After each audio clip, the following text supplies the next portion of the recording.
Hello, this is Truth Be Told Transformation, and I'm Bonnie Burkert, here to share tools for transformation, to live your highest truth. What do I mean by highest truth? I mean authenticity. I mean really letting that inner voice, tapping the inner voice and letting the inner voice guide you. I'm here to share tools, different tools for transformation that can help you access that. So today, we're going to talk to author Josh Reichmann about his new book.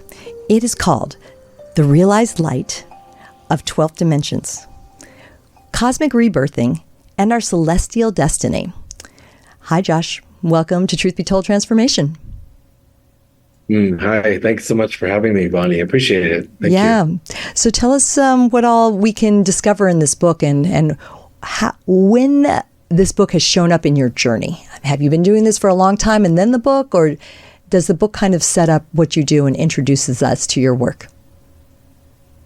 The book is kind of a summary of my life and also a description of how I see and understand and channel sort of the big macro events that are happening for humans, for the planet, celestially, so that's for like the solar system, the galaxy, and then multidimensionally, and how they all interact sort of politically, and for individuals going through their own spiritual awakening. So probably people who listen to your show are in all their own personal and very different but various stages of spiritual, energetic, personal awakening, obviously, and that's happening for everyone. And there's lots of ways to understand that, and I help bring language and also possibly some illumination and guidance for people about what's happening to them and for them. Thank you. Yeah, much needed, and you're right. It's happening whether you know it or not, whether you wanted to or not, right? Totally. Yep. Exactly. So, how did it happen to you, Josh? Well, I've been answering this, and it's in the book as well, and it's taken me a while to track because, all of us live these mundane, normal lives, or we have practical things to do, and we have these dramatic lives. But if we all track sort of our spiritual development, there's different stages and bursts that happen at different points, obviously. Sometimes it happens through a trauma or something dramatic. In my case, when I was very, very young, I remember being in my crib at a babysitter's house and feeling alone and rejected and abandoned. And I was still in the stew of sort of this mind that a baby has. And I remember clicking into being the same kind of witness the same self I have now.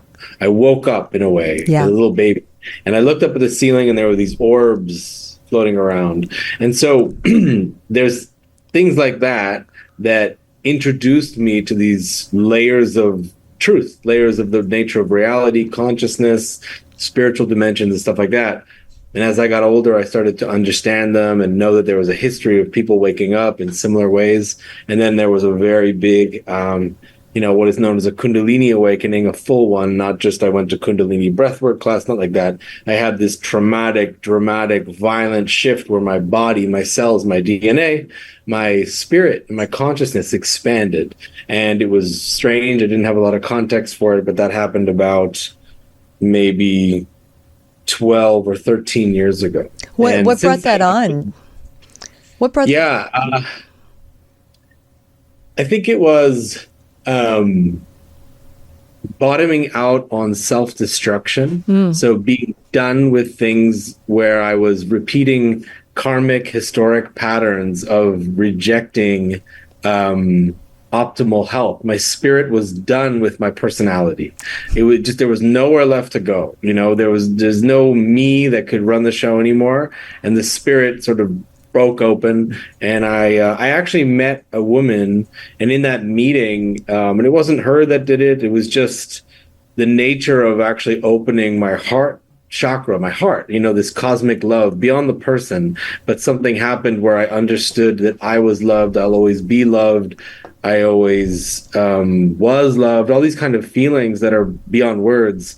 And my body shifted, and I entered a state of clairvoyance, clairsentience, and receptivity that hasn't really ended since. And then I learned that this is something I can share, teach, and help people navigate for themselves.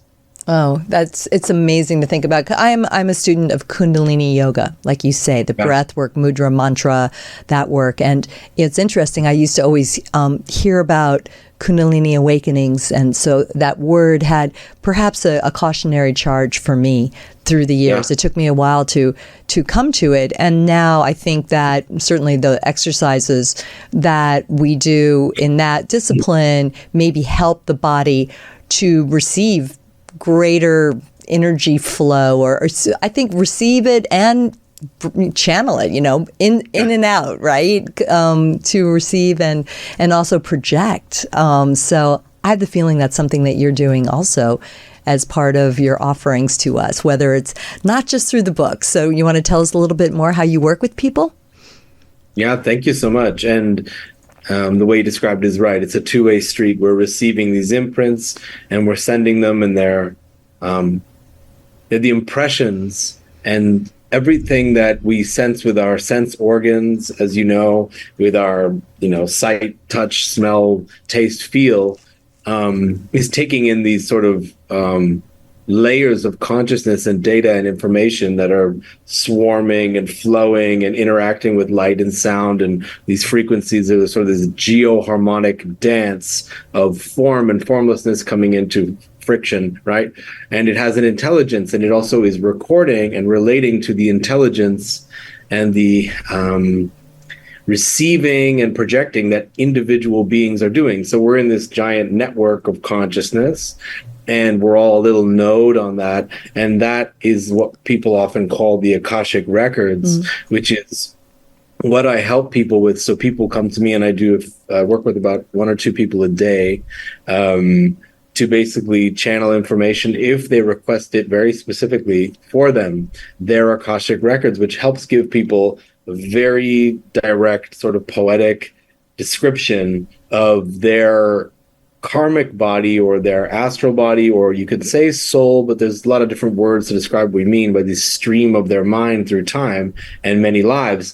The impressions that have been made into this vast network, and it gets filtered if you request and are an open channel for it, and I can share that information and then even help them integrate the meaning. But really, it's then that becomes the work of just 2 people, me and them, discussing what that information is like. So I do that work daily with people. Oh my gosh. Okay. And people can find, I know if you're on YouTube, you can see the URL, but for our podcast listeners, it's Joshua Reichmann, REICHMAN.com, to learn more, because it's interesting. And we certainly have had other people talk about the Akashic records, but Josh, you seem to really weave in some other aspects to it that are intriguing to me. I know you mentioned chakra work. I wanted to ask, there was some terminology when I was reading about you, the kind of the darker side of it, right? And I mean, I think a lot of people maybe are having some experiences with that. I mean, certainly there's pronounced polarity out there. So are we calling it the samsaric force? Is that really kind of a term that I picked up on? And what is that? Help me understand that. Thank you. I mean, I have a feeling you know a lot of these things. I love these interviews because I know the interviewer is just like, you're so generous because I know you know so much of this stuff. So this specifically, I don't. But okay. Thank you. That's nice. And I do. And I just like, I mean, for me, I think there's always, will ever be the student. Beautiful. Me too. One thing is my name has 2 N's at the end. So REICHMANN, just in case when they put it up, that'd be great. So for people, so we can do the work.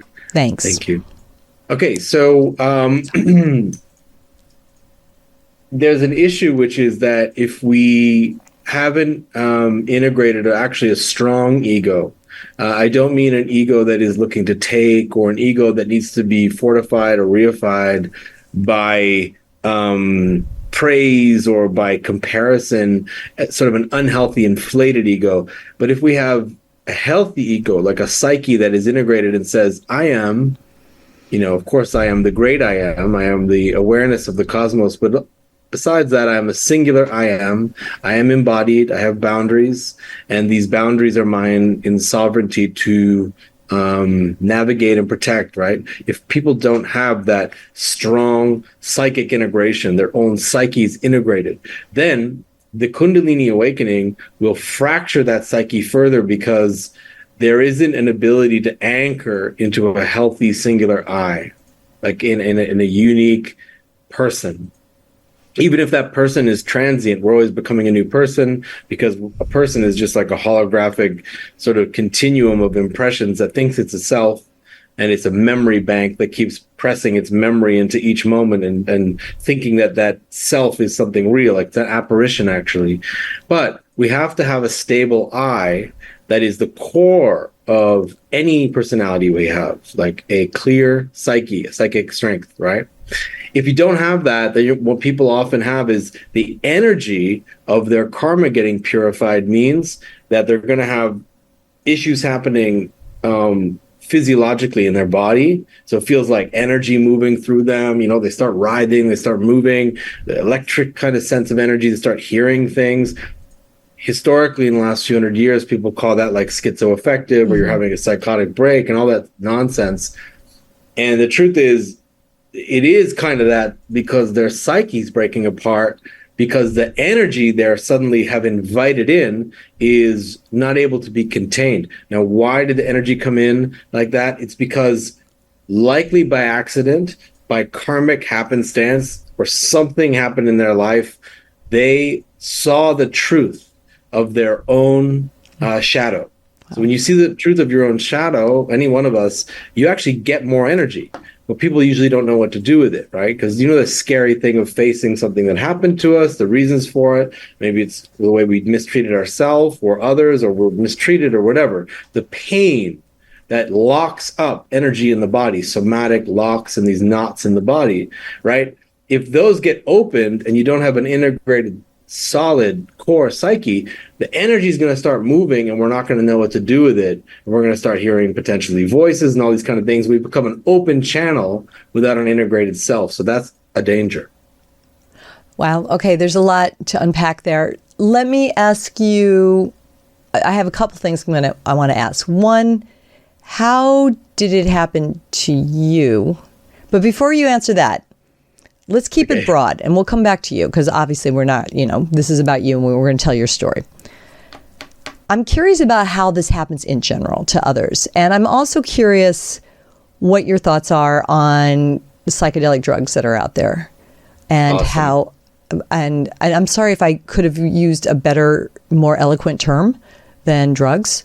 But, we've got certainly cannabis and psilocybin and things like that. Just curious how you think that plays into that awakening, that opening up. Basically, I just wrote down what you said, the truth, experiencing the truth of your own shadow. That's loaded. Yeah. And I appreciate that. So, I'm like kind of pausing there with that, and just so people can think about that, because what an opportunity, right? Maybe that sounds a little dark, shadow, but at the same time, that's life. The dualities of life, and don't we all want to get shinier and shinier? So, all right. Yeah, so you're going to answer. So yeah, if you want to let me know, because there's a lot of people I think that are experiencing, broader, wider use of is cannabis considered hallucinatory? Maybe in some ways, or a bit of a psychedelic? It is. But most people, I think it depends on the strain and all that kind of stuff, but ultimately it does. It doesn't release DMT the same way, the ayahuasca or any number of entheogens, right? The plant medicines. Yes. It does a different thing. But it is a psychedelic in that you have a synesthesia of your senses. People know this anyway. We all know what it feels like, or most of us do, where there's a blending and there's a mixture of our projections, and then you have an extra heightened sense of sort of layers of information around us, right? And we can we're sort of seeing into the we're seeing into the lower astral. With cannabis, you're seeing into the lower astral. But before we get into that, anything we consume, we're hitching a ride onto its consciousness. So every molecule and combination of molecules that have a cellular organic basis that like is connected to its own sensing, because they do sense, means they have a type of sentience, life. So when you eat life, you know, if it's alive, then you're connecting to, or smoke it, or ingest it, or imbibe it, whatever. You're connecting to its frequency of life force. So when one takes a plant medicine, you're hitching a ride on its level of consciousness. Now, its level of consciousness means how many experiences has it had? How many, so something like cannabis, imagine all the people that have smoked it. Now, in the morphic resonance model, I know this is a lot, but I think people feel it and get it, yes. Is the morphic resonance model is that we're all sort of experiencing things at the same time, and we're sharing information in this sort of etheric layer, right? And there's these molds that create forms based on how we're all sharing visions of a shape.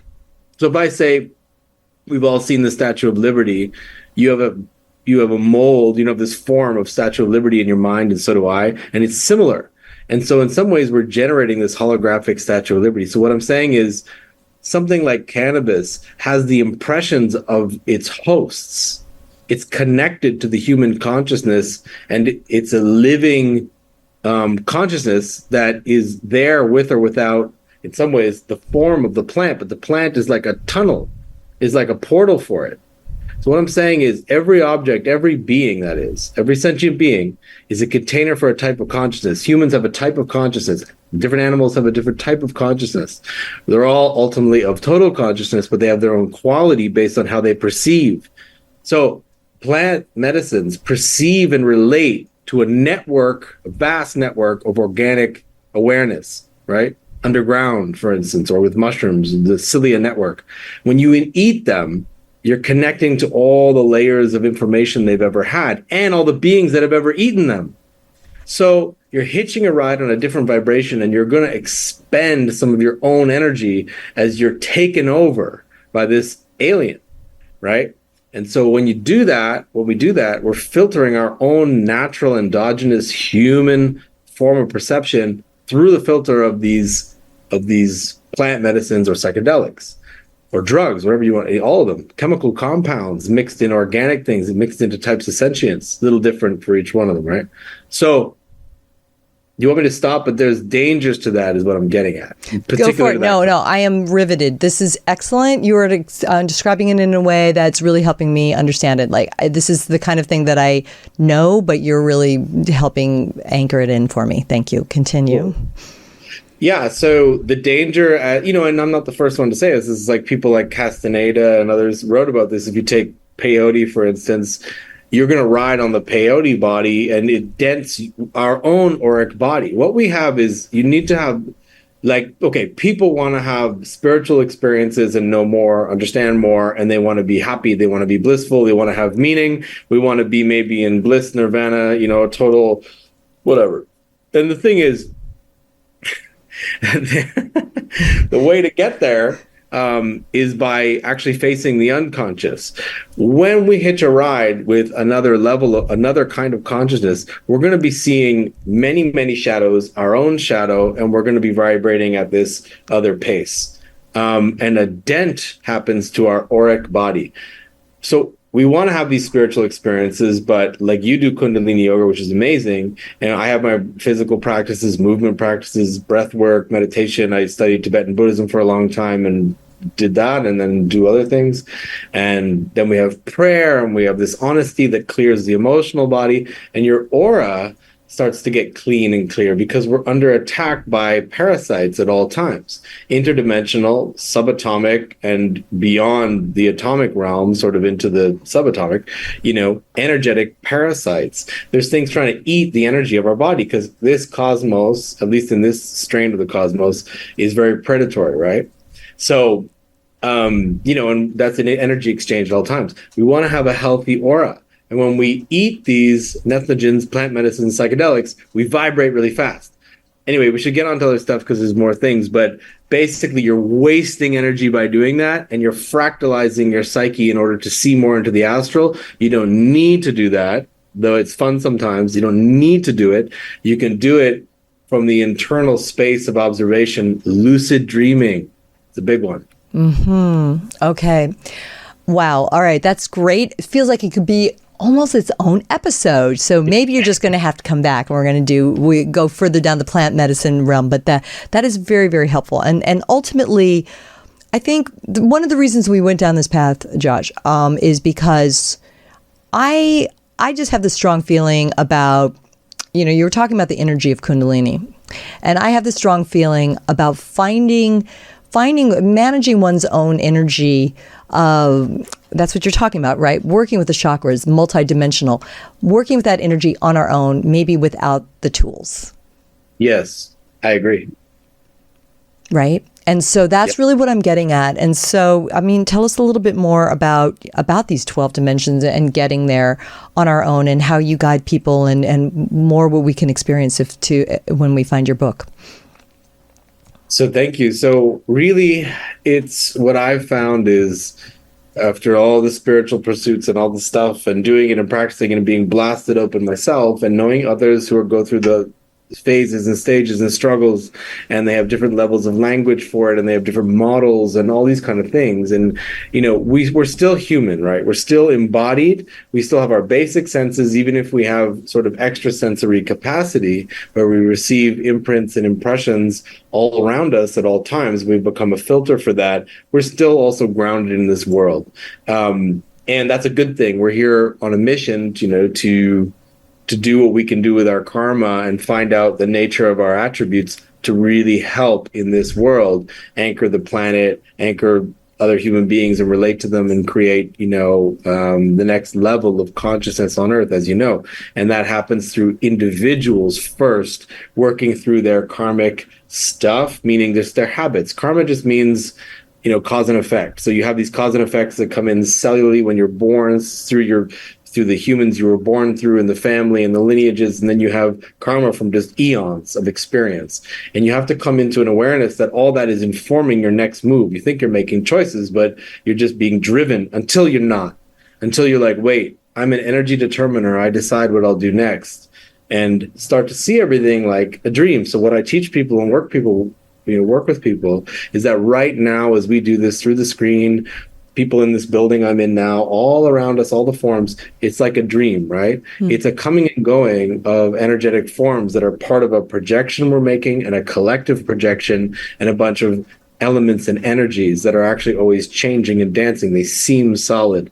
They're exactly like a dream. The teaching is that if you practice, like a lot of people do with lucid dreaming, that right now you're dreaming, you'll wake up in your dream. And as you do, it'll start training you to see this world like that. Now, that's starting to see through mundane reality, which is a beginning to become someone who can wield choice even more strongly. And you can start to determine where you want to go in life, in this world. But what do you have to add to that? You have to add heart and compassion, because that is what's under everything. It's a cliche, but it's love. It's the power and energy of coming into union, connectivity from the heart center. So the heart center gets activated, and then you see everything like a dream, and then you can channel. And that's what I teach people to do. I work with it. That is great. That feels really, really good. So I wanted to take it back to something that I asked, and then we went down, sort of the sidebar. So I asked you a little bit about your earlier experiences, and the reason I like to ask guests about how it happened for them, because maybe we can all learn and to look for the cues. So, what was it like for you? What were the stepping stones? Maybe what got you to that actual awakening part, the Kundalini experience, which sounded kind of scary, but how can people get started on this journey? Well, I think people have to ask what they're looking for. So are you looking for magical experiences? Are you looking for bliss? The way it really works is, I believe, in my experience, is when something in our heart does what's called in Tibetan Buddhism, starts to practice bodhicitta, which is the wish for all beings to become enlightened.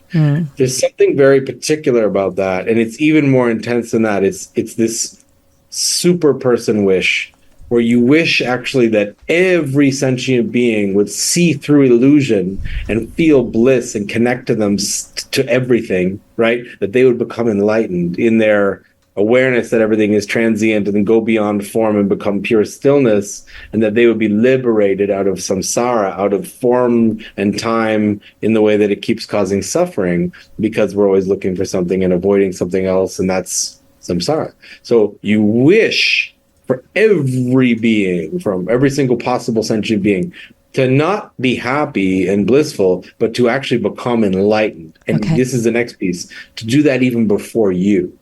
This is the bodhisattva vow. And it's sort of the super spiritual vow where it's like, I'm last on the ship, everyone else. Now that altruistic, super energized wish can't be in your head. You have to start having it in your heart. And if you get it in your heart and you do it over and over again, and you start training the heart, you get a cosmic heart. It's grace. I'm not saying I'm full of grace at every single moment. I'm just a person, right? But something is always there now. Bravo. And so that, if you have that wish, your Kundalini experience will accelerate a lot. Then you have to look out for the signs of what's happening in your life.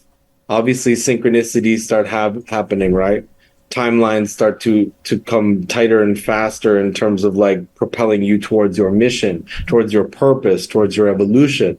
And then physiological things will happen. Ears will start ringing, feelings in the body, the way we hear and experience others, and intuitive knowing about others and about ourselves, but intuitive, instantaneous speed of thought awareness of someone's intentions, who they are, what they're like, stuff about them. It's not a question. It's not an analysis. It's like an instantaneous pickup. These things are showing you that you're starting to step in. You're stepping into the spiritualized body, and it means your energy body is growing.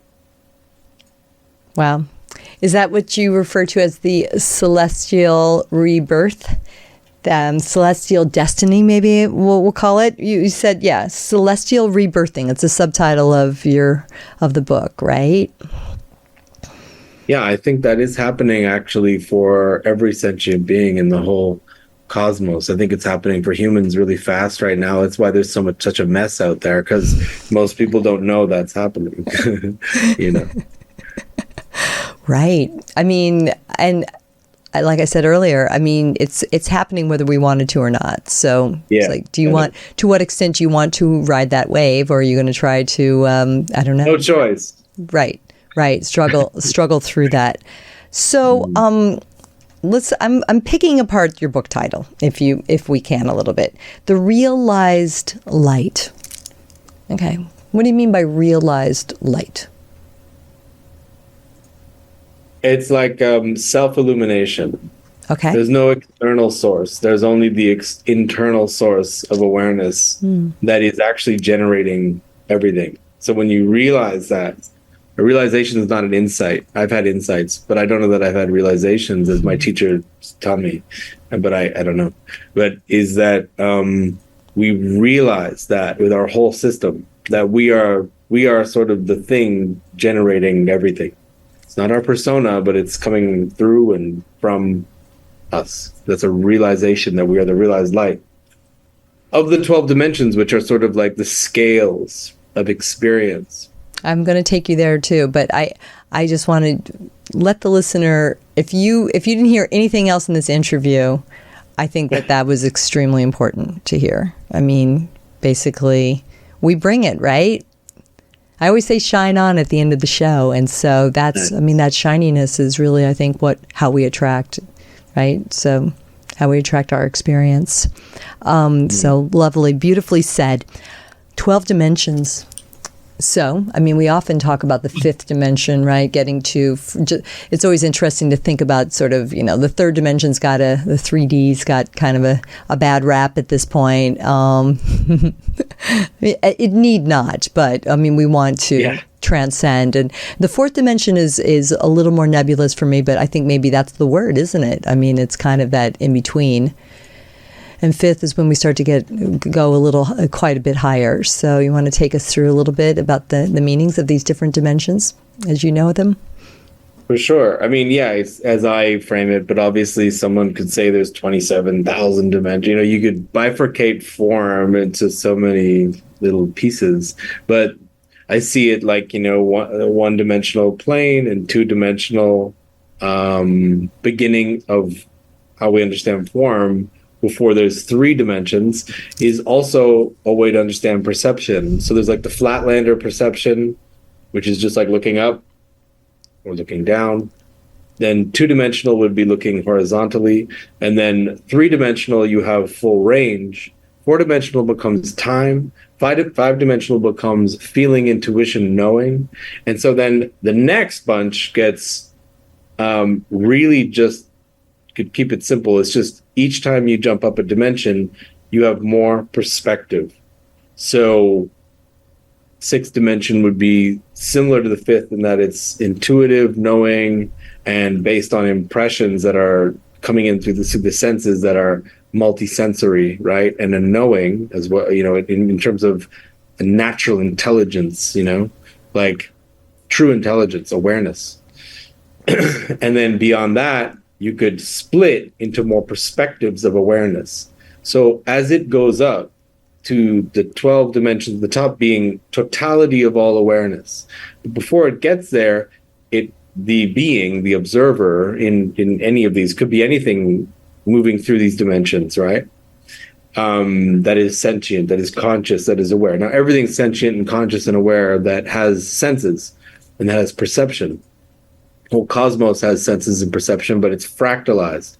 And so because it's fractalized, every piece of it also has senses and perceptions to varying degrees. And then all those ones on the way up are just have more perspective, and they can break apart and have different ways of seeing self and other as multiple beings, as beings with multiple perspectives in multiple times, in multiple places, all the way to the most complex in the 11th, and the 12th is just harmonious awareness. Well, it's beautiful. I mean, I want to ask you, I mean, maybe this is just being silly, but I almost feel like I can be there when I'm in meditation. Yeah. In a form, right? I feel like that would be a goal, right? But in meditation or an activity, like I love to swim. So, you know, you're in the ocean and you're feeling it. You could probably feel that. But how would one apply that knowledge and consciousness to day-to-day life? I mean, we're talking the higher realms that you just described. I mean, or maybe it doesn't apply, but you're a person that's experienced this. You're, you know, over a decade into walking this talk, right, Josh? So how does it apply to, you know, chopping wood and carrying water? I don't know that it does. And I mean, it's happening all at the same time. And it's good to know that. And occasionally we drop in, like you said, where forget about the term dimension, but basically we have non-local experience and, you know, you feel immersed with everything, or in samadhi, you have no sense of I. There's just a drop in to just beyond words, just bliss, openness, or not even bliss, just arising, just an arising self when we meditate, right? If you do it enough. When we're chopping wood, I hope we're not in the 12th dimension, because you can just cut your foot off. Like you gotta chop the wood. in the third dimension, you gotta chop the wood.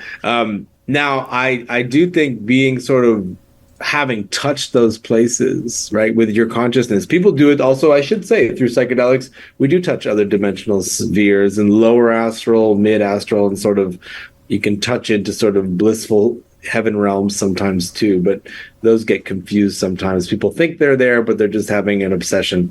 But anyway, having touched all that, we can approach everything we do with some of that magic of knowing that things are emanating across multiple dimensions at the same time, and so are we. And so we have to actually become more responsible.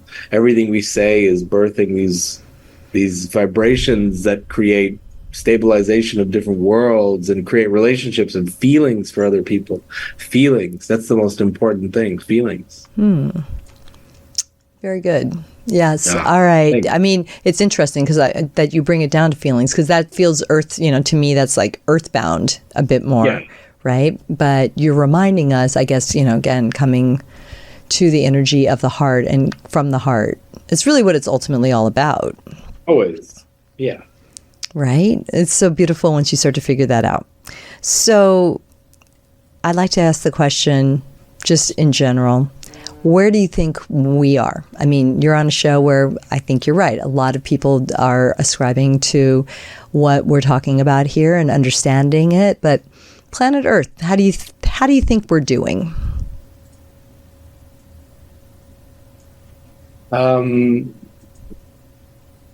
We're in massive, long, dark ages. We're in a nice, we're in a nice little pocket right now, despite what people think, where there's a bit of, it seems like, oh, it's all going down the grid, blah, they're going to get us or whatever. But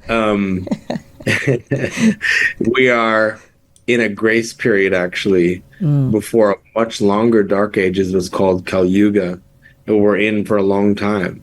And it's not a bad thing per se, because what it is it's more of that shadow where all the beings who've never had a chance to incarnate get to come up.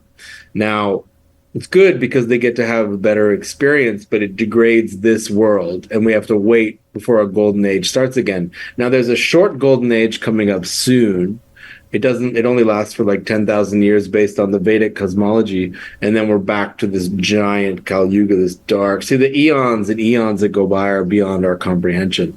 But right now in the world, we are seeing systems, obviously in like ways of perceiving and philosophies and old tribes and all that. It's all disintegrating. It's disintegrating in the individual. It's disintegrating on the world stage. It's disintegrating everywhere, because actually that shadow that's coming up is intolerable to the light of consciousness, and it has to be exposed. There's more light now coming into this planet, and it's causing that shift temporarily during this little golden age, and that's coming up after all the destruction. But you can be safe. You just have to connect with people that are resonating from the heart, and everything will be okay. It's good. No, it's good. It's encouraging. It's very encouraging to hear. So, in our final moments, I made a note of something referencing your book called Mind Stream. So, help me understand what that is. Well, the way I write about it in the book is that it's like, as you and I are thinking, there's these thought forms. They're like not just words, they're like impressions, visualizations, right? Ideas all mixed together. And they create a stream through time and through dimensional space. And it's a way to learn how to share your telekinesis, or whatever we call that, where we're connecting. There's many words for that, really what it is, where we're hearing, picking up, and also sharing projections of our intention. And that mind stream is the global mind stream, and the individual mind stream needs to have good and clean and clear, loving intentions. That's where the heart beam comes in. We talked about that heart opening that we all know. But the mixture of the two bridges us into the next evolution as beings. That's good. I like that. There any last words that you'd like to share about the book, and encouraging people, one, to find you, and two, just to share the light, walk the path? Well, my Cherokee elder teacher, who I love, he passed away right before the pandemic era. He just checked out because I'm grateful in some ways that he did, because it would have been tough for him, and he'd been waiting for this era to come, a disruptive era. He knew, and he was beautiful, beautiful, so beautiful. And he said on his deathbed, he's like, never stop feeling. And that was his last words, because as we get blunted, we only exist in the lower feelings. And he really, what I believe he meant was this full expression of feeling, and not to suppress it, to have that. So I just want everyone to embrace, allow, and go through their feelings. It's the only way. Yeah, that's so great. And I also, even as much as we love people watching this on their favorite digital streaming service, also finding each other live, in person as well. Like, we're super glad that we can connect this way, but I think the feeling so that you actually can, literally feel somebody, or, whatever, the wind in your hair or something like that. So that's it too. Yeah. The many experiences. This has been really, really enlightening, Josh. There's been so much that we've covered. And, again, if we could, Tony Sweet's in the studio with me right now. Tony's going to show your book again.